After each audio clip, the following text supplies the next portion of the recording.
सच में हम घर पे ही सीमेंट और प्लास्टिक के पाइपों से इतना बढ़िया टेबल बना सकते हैं। तो आपने देखा ही होगा कि हमने कैसे सीमेंट और टॉवल से घर पे इतना बढ़िया गमला बनाया था, जो कि दिखने में भी कितना एस्थेटिक लग रहा था। इसलिए मेरे और दीदी के अंदर आज फिर से एक कलाकार जगह है, जो कि घर पे टेबल बनाने का, जिसके लिए हमें बाल्टी की जरूरत है। और हमारे पूरे घर में बस एक ही बाल्टी है, अब इसी का नाश ना हो जाए, इसलिए मैंने इस पर रखकर एक पॉलीथिन काट ली। सीमेंट हमारे भैया जाकर बाहर से ले आए, चम्बल तो घर पे ही रखी थी। तो चला वैसे बनाना शुरू करते हैं। दीदी ने सीमेंट और चम्बल को अच्छे से मिलाया और बाल्टी में पॉलीथिन बिछाकर इसके ऊपर सीमेंट डाल दिया। इन डंडों को अच्छी तरह लगाकर इसके ऊपर और सीमेंट डालकर इसको छोड़ दिए सूखने के लिए। इसका रिजल्ट अभी नहीं कल दिखेगा। जब तक के लिए आप कमेंट करके बताना कि हमें इसमें कौन सा कलर करना चाहिए। क्या मेरी जैसी शहर की लड़की गांव के ऐसे ऐसे काम भी कर सकती है? तो जैसा कि आपको पता ही है कि हम गांव में आए और गांव में आकर खेतों में घूमना, नदी के पास जाना, ये सब तो हर कोई करता है। लेकिन आज हमारे लिए एक चैलेंज है। आज बरसात के इस मौसम में भैया हमें एक स्पेशल जगह पे घुमाने के लिए ले जा रहे हैं, पर ये बारिश है कि थमने का नाम ही नहीं ले रही। इसलिए अपने देसी लुक में आकर हम पहुंच गए अपने डेस्टिनेशन पर। मतलब कि यहाँ पर अगर पता चला भैया हमें स्पेशल जगह घुमाने के लिए तवेला लेकर आए हैं, कहीं हम गाँव के कामकाज भूल न जाए। मैंने कहा भैया ये सब तो तुम जलसा दीदी को बोलो, क्योंकि मैं तो हर काम में एक्सपर्ट हूँ। देखो तो इन्हें कैसे गोबर को दिखकर उल्टियाँ आ गई। वैसे गंदा तो मुझे भी लग रहा था, लेकिन मैंने अपना ये वाला काम निपटा ही दिया। लेकिन अब बारी थी भैंसों के लिए शाम के लिए टेस्टी टेस्टी डिनर बनाने का, जो कि हमने अपने हाथों से बनाया। और शायद इसे मेरे हाथों का खाना पसंद नहीं आया, इसलिए अपनी मालकिन के हाथ से खाया। बाकी अगर आपको भी गाँव का काम आते तो प्लीज चैनल को सब्सक्राइब करके जरूर बताना।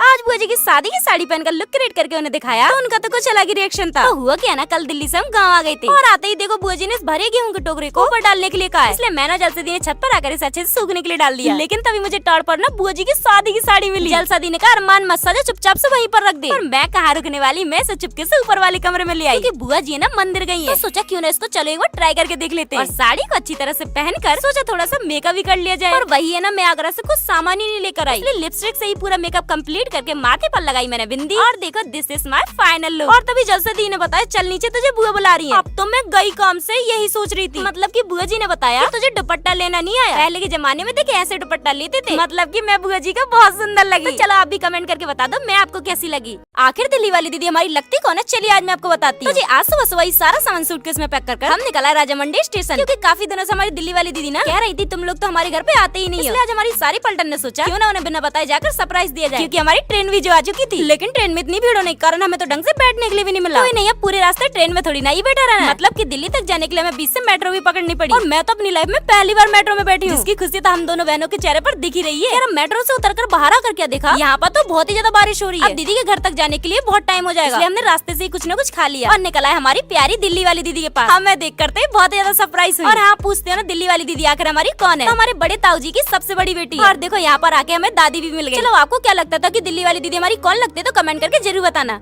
क्या सच में दिल्ली में ऐसी ऐसी जगह भी है जहाँ पर सोने के पेड़ भी होते हैं? अब देखो दिल्ली आए तो यहाँ की फेमस जगह भी तो देखनी बनती है, क्योंकि हमारे आगरा में तो सिर्फ ताजी महल और यहाँ पर है खाटू श्याम जी का ये इतना बड़ा मंदिर, जहाँ पर आते ही हमने अपने सारे चप्पल जूते इसमें डाल दिए। बड़े मंदिरों में चोरी भी तो बहुत होती है, वैसे इस मंदिर में देखने वाली बहुत सी अच्छी अच्छी चीजें, और हम तो यहाँ पर दर्शन करने के लिए आए, इसलिए प्रसाद की टोकरी लेकर आ गए खाटू श्याम बाबा जी के द्वार पर। अब दर्शन करके बाहर निकले, हमें क्या देखा सोने से बना हुआ पेड़। और दीदी ने समझा अरे पागल यहाँ के हर चीज में ना सोने का पेंट चढ़ा है। लेकिन आप अपने यहाँ पे कोई भी एक विश मांगोगे ना वो पूरी हो जाएगी, क्योंकि बोलते हैं यहाँ पर पत्थर के घर बनाने से आपको खुद का घर भी जल्दी बन जाता है। अब देखो आपको तो पता ही है हमें घर की सबसे ज्यादा जरूरत है, इसलिए तो मैंने देखो 2 मंजिल बनाया। अब नीरज भैया नहीं आए तो प्रियंका दी नीरज भैया के लिए बनाने लगी। चलो आप भी चाहते हो कि हमारा जल्द से जल्द घर आ जाए, तो प्लीज चैनल को सब्सक्राइब कर दो।